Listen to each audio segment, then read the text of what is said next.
Hey, money is a motivator for a lot of people out there, and NFL players are obviously no different.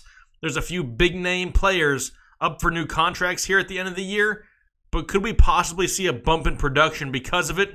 Let's find out.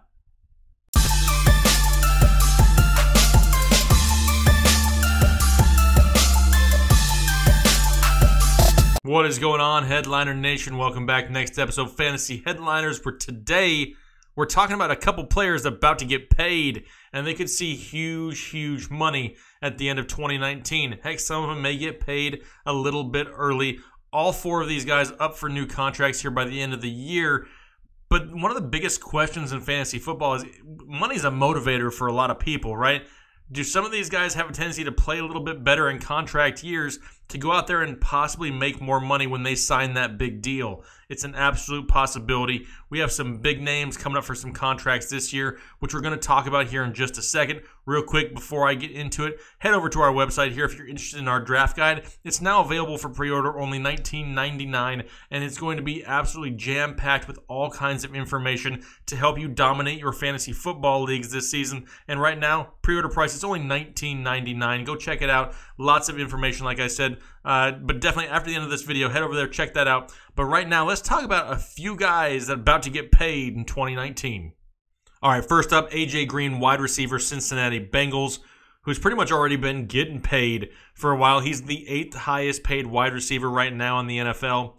His biggest problem, though, is his injury concerns. He hasn't been healthy the past few years, and it's really going to possibly limit the amount of a contract he could get. He's only played 2 full seasons out of the last 5, but he could be in line for one more big contract. New coaching staff there. Not a whole lot of weapons, really. You have A.J. Green, Tyler Boyd, Joe Mixon in the backfield, but after that, not a whole lot of real big options in Cincinnati. One concern that I do have is there's already starting to be rumors that what if they come out and they start to struggle in Cincinnati? Do they look to trade A.J. Green, get something for him, and not have to pay him in the offseason?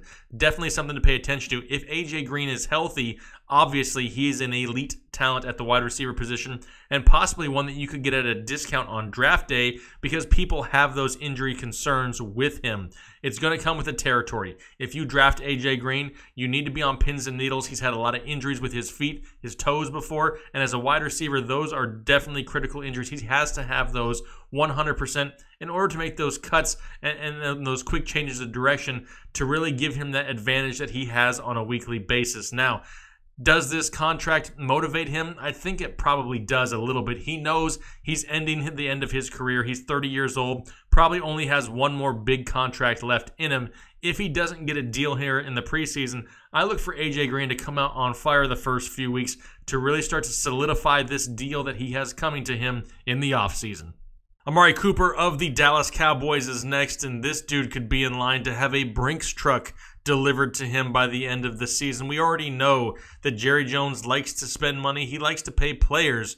He could be paying Amari Cooper a butt ton of money here in 2019. We all kind of saw it, right? When Amari Cooper came to the Dallas Cowboys, that offense looked different. He kind of gave them a different dimension.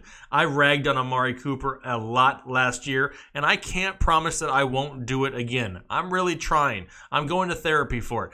But I really have this problem with Amari Cooper in the past where he's been very inconsistent, and we still may see that at times. However, the way that Dallas offense is being built, if that offensive line can stay healthy and Dak Prescott can have more time to deliver the ball, Amari Cooper could put up absolutely huge numbers for you here in 2019, resulting in what? An absolutely huge payday. Probably somewhere in the neighborhood of 5 years, $80 to $90 million.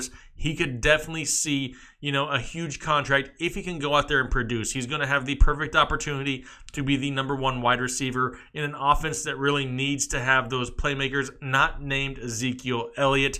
They do have Randall Cobb, Michael Gallup coming up as a young guy, but Amari Cooper is going to have the opportunity to see a lot of work this year. I expect him to get peppered with targets, red zone targets, deep balls. Amari Cooper could come out hot in 2019, and he may not slow down. The money that he could be seeing here could be a huge motivator for him.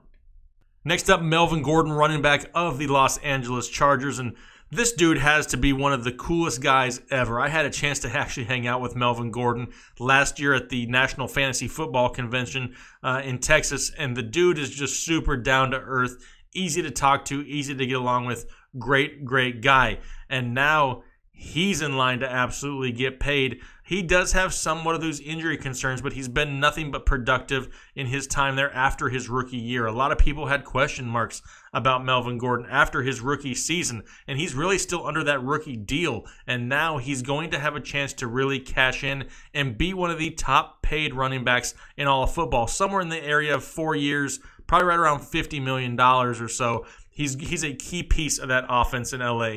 They need Melvin Gordon healthy. Yes, they have the likes of Justin Jackson and Austin Eckler there in the backfield, but none of them can offer the same thing that Melvin Gordon can. He's a pass-catching threat out of the backfield. He can run between the tackles. He's great on the goal line. He really gives Phillip Rivers the opportunity to open up the offense as a whole. That's part of the reason they throw so much in LA, because the defense has to respect the run. Without Melvin Gordon, things change a little bit there for the Chargers, and I really expect them to reward him here in the offseason. Melvin Gordon is one of these guys who I don't believe is only going to go out there and try harder for this contract. I believe that Melvin Gordon is one of these guys that is going to go out and give you 110% regardless. The injury concern has been there in the past, but I love Melvin Gordon going into the year. I don't expect anything more for him as a motivator just to get the money. I think he's all about it anyway. He's going to go out there and give you 100%. I have no issues with drafting or taking Melvin Gordon anywhere this season. All right, last up, Michael Thomas of the New Orleans Saints, and this dude knows what he's worth, and he knows that he's about to get paid. I mean, you've kind of seen it in some of his tweets as of late, kind of leaving the eyeball emojis on some of these other deals that are being discussed. He sees the big deals that the Odell Beckham's got, that the Antonio Brown's got, and he knows that he has an opportunity this season to become the highest paid wide receiver in football. He also knows that he is the top option for the Saints passing game, not named Alvin Kamara. As far as wide receivers go, Michael Thomas is the man in New Orleans. People know that he's the man, and they still can't stop him. He's such a huge part of that offense that they're going to make him a cornerstone of this team, I have to believe. He's in the neighborhood of trying to get right around 5 years, $100 million, and he's more than worth it for the New Orleans Saints. He's a good kid. He doesn't get in trouble, but I can tell you, to me, it looks like he's a little motivated by this contract, so don't be surprised if we see Michael Thomas come out early in 2019 and he starts to put up absolutely ridiculous numbers. All right, so those were a few guys here coming up on a contract here, but I want to know what you think. We always talk about how interactive we are.